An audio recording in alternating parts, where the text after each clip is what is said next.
Diversity is incredibly important to us at T-Mobile. It's part of the fabric of who we are. In fact, T-Mobile has the most diverse customer base in the industry, and we support it with the most diverse employee base in the industry.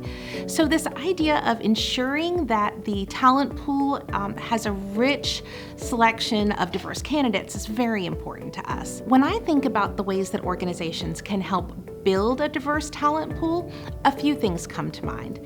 One is that we have to work with leaders who are typically the gatekeepers of their succession plans to learn to identify talent that looks different from them, right? It's so easy to find a person who's like us for any number of reasons and say, yes, I think that person's really gonna go places.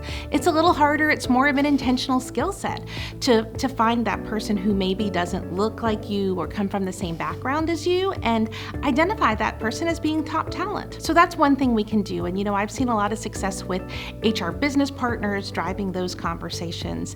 It's also the kind of skill set that can be added to a leadership development program so that as you're talking to leaders about building the talent on your team, you're reminding them that they should be looking far and wide. I think we can also use some key process elements that are resident in traditional HR processes like talent review and succession planning in order to help build a more diverse talent pipeline. One of the things that you might think about is when you're planning for key roles to ask your organizations to identify their most ready female or minority candidate and to send that information along to you even if that person is outside of your traditional window of maybe 3 or 5 years. Once you have the names of those folks, you can figure out how to invest in their development and so continue to grow that pool of really diverse resources. The one other thing I'd like to mention is that we should all be thinking really intentionally about creating visibility for those folks in our organizations that may not fit the typical mold. Projects,